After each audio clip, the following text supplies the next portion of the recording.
एक दिन थकने लगता है इंसान। आखिर कितनी उम्मीद लेकर आए और कहां से कितना भरोसा रखे। लेकिन हम जहां तक पहुंचे हैं वहां तक करोड़ों बरसों का सफर तय कर पहुंचे हैं। ये इक्का दुक्का साल कितने ही बुरे हों, हमारे इवोल्यूशन के एक पैरा या ज्यादा से ज्यादा एक पन्ना बनकर रह जाएंगे। तो साथियों, एंड्योरेंस, स्टेमिना और होप बना कर रखनी है। मेरा नाम सौरभ द्विवेदी है। ये कार्यक्रम उम्मीद की बात है। एक नया दिन, नई चुनौतियां, जिनका सामना हम उम्मीद, हौसले और एक दूसरे की मदद से करेंगे।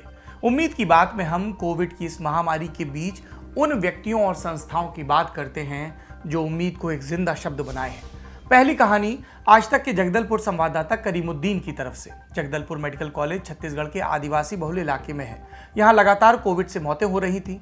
इन मृतकों का कोरोना संक्रमण से भय के चलते अंतिम संस्कार नहीं हो पा रहा था, या मृत्यु के बाद जो हो रहा था उसे अंतिम संस्कार नहीं कहा जा सकता था। ऐसे में सामने आए रेड क्रॉस सोसाइटी के उपाध्यक्ष अलेक्जेंडर चेरियन। अलेक्जेंडर हर धर्म की आस्था को बरकरार रखते हुए अभी तक कुल 253 लोगों का अंतिम संस्कार कर चुके हैं। जो दूर दराज परिवार के लोग हैं उन्हें वीडियो के जरिए अंतिम संस्कार के दर्शन भी करवाए जा रहे हैं।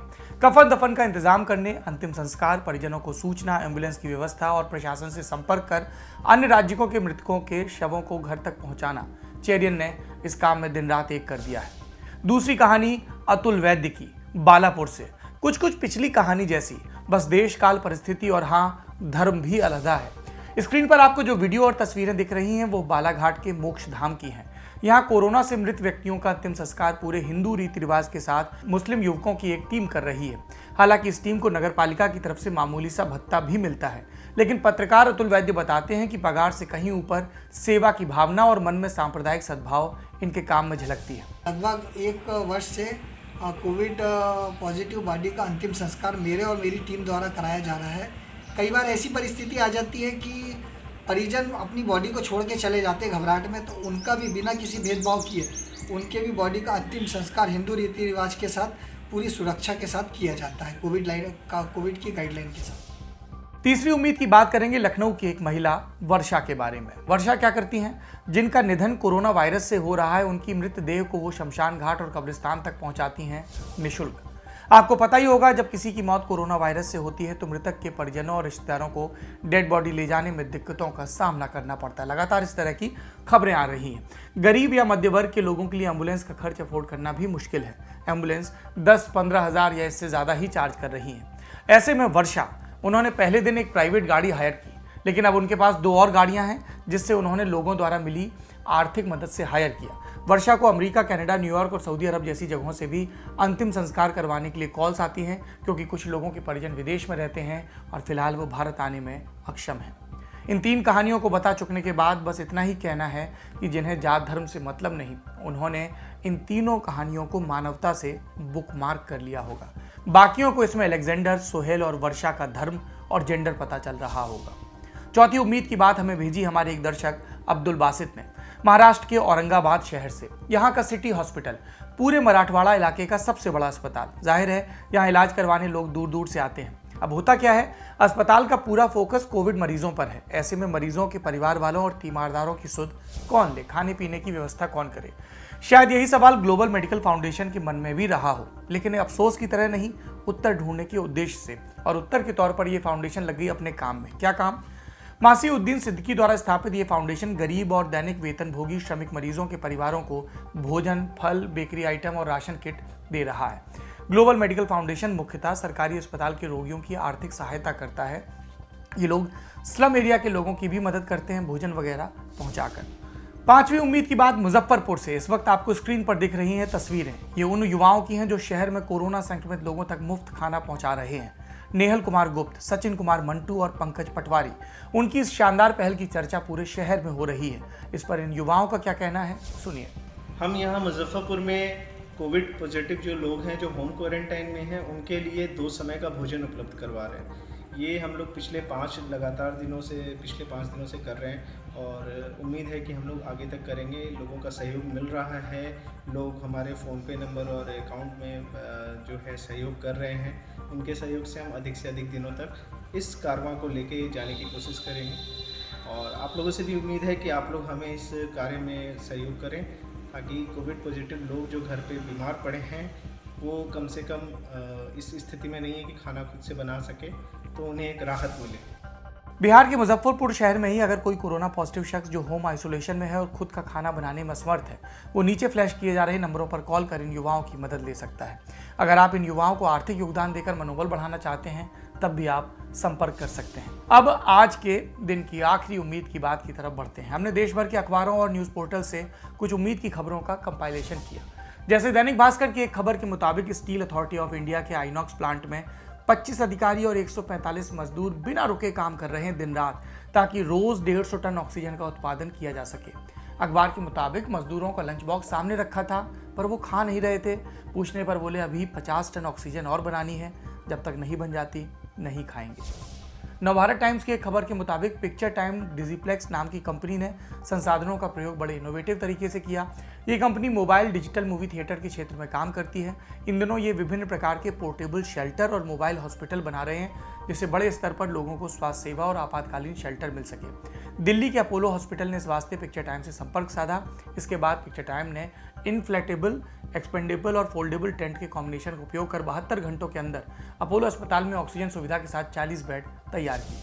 तीसरी खबर दैनिक जागरण के जानिब से, जो बताती है कि ऑक्सीजन की कमी दूर करने के लिए भारतीय वायुसेना ने विदेशों से विशेष ऑक्सीजन टैंकर जुटाने के प्रयास तेज कर दिए। वायुसेना का मालवाहक विमान C-17 ग्लोब मास्टर दुबई से 6 विशेष क्रायोजेनिक ऑक्सीजन टैंकर लेकर सोमवार की रात बंगाल के पानागढ़ स्थित एयरबेस पर पहुंचा। वायुसेना 27 अप्रैल को भी 6 क्रायोजेनिक टैंकर दुबई से भारत लेकर पहुंचेगा। इससे पहले शनिवार को वायुसेना का ग्लोब मास्टर सिंगापुर से 4 क्रायोजेनिक टैंकर लेकर आया था। अगली खबर इंडिया टुडे के हवाले से RS सचदेवा और उनके भाई हरप्रीत सचदेवा के बारे में। हाईटेक इंडस्ट्रीज के मालिक हैं दोनों। हाईटेक इंडस्ट्रीज पंजाब के मोहाली में है। ये कंपनी मुफ्त में लोगों को ऑक्सीजन सिलेंडर भरकर दे रही है। RS सचदेवा का मानना है कि इस मुश्किल वक्त में वो मानवता की सेवा कर रहे हैं। सेक्शन की आखिरी खबर, इस सेक्शन की जिजीविषा की खबर, और ये छपी है टाइम्स ऑफ इंडिया में। मुंबई की शैलजा नकवे घाटकोपर के मेडिकल एंड सर्जिकल सेंटर में भर्ती थी। कोविड के चलते किताबी भाषा में कहें तो डॉक्टर्स ने जवाब दे दिया था। बोला कि 24 घंटे से ज़्यादा जीवित रहना मुश्किल है, लेकिन 13 दिन तक वो बीमारी से लड़ी और आखिरी में जीती। उनके डिस्चार्ज के वक्त हॉस्पिटल में बाकायदा केक काटा गया। इसमें लिखा था 25/25 उनका CT स्कोर, जो उनके स्वस्थ होने का सबूत था। तो आपने देखा, शहर के अखबार बेशक बदहवासी की खबरों से भरे पड़े हैं, लेकिन उन सब के बीच उम्मीद की बातें भी हैं। मरीज जो अपनी जिजीविषा के दम पर जीवित होकर लौटे, लोग जो लोगों की मदद कर रहे हैं। इसलिए हमारा भी आपसे आग्रह है, थोड़ा इंतज़ार करें, सुबह ज़रूर होगी, रोशनी फिर से हमारी ज़िंदगी में आएगी, और इस दौरान एक दूसरे का साथ न छोड़ें। आखिरी में उम्मीद का संदेश सुनिए कंचन को। नमस्कार दोस्तों, मैं कंचन सिंह चौहान केंद्र सरकार के एक छोटे से पद अनुवादक पद पर कार्यरत हूँ, और बचपन से पोलियो सर्वाइवर थी, आजकल कोविड सर्वाइवर हूँ। कभी कभी ऐसा भी होता है कि जिसके लिए हमने पूरी जान झोंक करके उसको वेंटिलेटर दिलवाया होता है, लाइफ सपोर्ट सिस्टम दिलवाया होता है, और लेकिन जैसे ही वो वहाँ पहुँचता है और वहाँ जा कर के वो जान गंवा चुका होता है, हमारे पास फिर एक पूरा मिनट नहीं होता है कि हम बैठ करके उनके लिए रो लें। कभी हमारे किसी बड़े अजीज़ के माता पिता भी होते हैं, उनके जो उसी में लगे हुए हैं, और उनकी मृत्यु हो जाती है, और हम एक मिनट भी उसके लिए दुख नहीं मना पाते हैं, बस हाय करके रह जाते हैं और तुरंत सोचते हैं कि दूसरा प्रोफाइल देखें, किसकी जान अब बच सकती है। हम ऐसे समय में जी रहे हैं। तो मैं उन बहुत सारे मित्रों के उन्हीं लोगों के साथ जो बहुत अभी तक अपरिचित थे और आज सबसे ज़्यादा परिचित हैं, उनके साथ मैं काम मिल कर के थोड़ा बहुत कर पा रही हूँ, बिस्तर से ही अपने व्हीलचेयर के से और अपने फ़ोन से। डॉक्टर ने मुझे चूँकि फेफड़े की दिक्कत है तो बोलने को मना किया है। इसको मैं इस तरह से मैनेज करती हूँ कि अपना और अपने जीजा जी का हाल, मेरा अपना व्यक्तिगत रूप से पर्सनल मेरा लाइफ सपोर्ट सिस्टम, मेरी एक बहुत बड़ी फैमिली है, और मेरा जो बहुत अपने लोग हैं जो मेरा हर पल हाल लेना चाहते हैं, जो मुझे हमेशा चिंतित रहते हैं कि मैं कहीं इन सब चीज़ों में अपने आप को हार्म ना कर पाऊँ। उन लोगों से मैंने वो ऊर्जा जो उनसे बात करने की ऊर्जा थी, वो मैंने एक ग्रुप बना करके मैं उनको हाल अपना सुबह और शाम और अपने जीजा जी का जो कि अभी भी बहुत क्रिटिकल स्थिति में है, उनको मैं उस ग्रुप के माध्यम से दे देती हूँ। और वो जो सांसें, जो बात करने की जो ऊर्जा बचती है, जो सांस बचती है, उसको मैं आप लोग जो यहाँ पर आज आग लगी है, पूरे देश में बुरी तरह आग लगी है, इसमें इन लोगों से बात करने में अपने बिस्तर से और अपनी व्हील चेयर से लगा करके उन लोगों के लिए कोशिश कर पाती हूँ। क्या करती हूँ ये, इसके लिए मेरे पास सच में कोई शब्द नहीं है। और अंत में प्रार्थना वही जो भारत से बाहर एक्सपोर्ट किए जा रहे कोविड वैक्सीन के डब्बों में लिखी थी।